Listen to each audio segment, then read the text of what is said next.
Welcome back to the Everyday English channel. I'm Michelle, and today is episode 5 of our 30 podcasts for beginners. Do you want to stop sounding like a textbook? Do you want to sound more natural, more confident, and more like a native speaker? Today, I'm going to teach you 2 simple words that will instantly boost your fluency. If you're ready to level up your English, make sure you've hit that subscribe button. Let's dive in. In school, we learn to say, "Yes, I'm a student."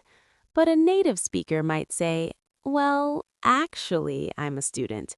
These small words, actually and basically, are like the salt and pepper of English. They add flavor and make your speaking flow naturally.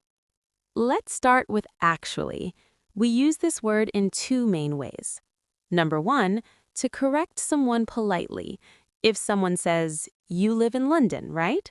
and you live in Manchester, you say, "Actually, I live in Manchester." It sounds much friendlier than just saying no. Number 2, to share something surprising. "I thought the movie would be boring, but actually, it was great." Now, let's talk about basically. This is your best friend when you want to explain something long in a short way. Imagine someone asks about your job. Instead of a long story, you say, "Basically, I help people learn English online."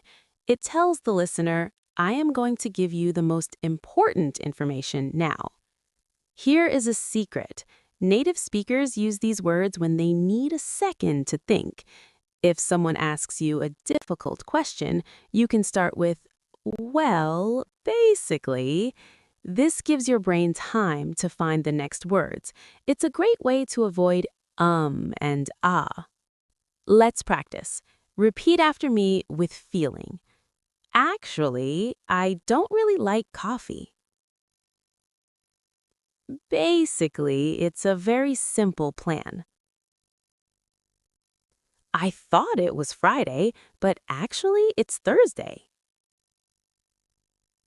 Remember, don't use them in every sentence, but use them to sound more natural. Episode 5 homework. I want to know a fun fact about you. Use actually or basically in a sentence in the comments. For example, "Actually, I have 3 cats." I'll be there to check your sentences. If you found this helpful, give me a thumbs up. Tomorrow, in episode 6, we're going to learn the "how are you" trap, why you should stop saying "I'm fine, thank you," and what to say instead. I'm Michelle from Everyday English Channel. Keep it simple and keep speaking. See you tomorrow.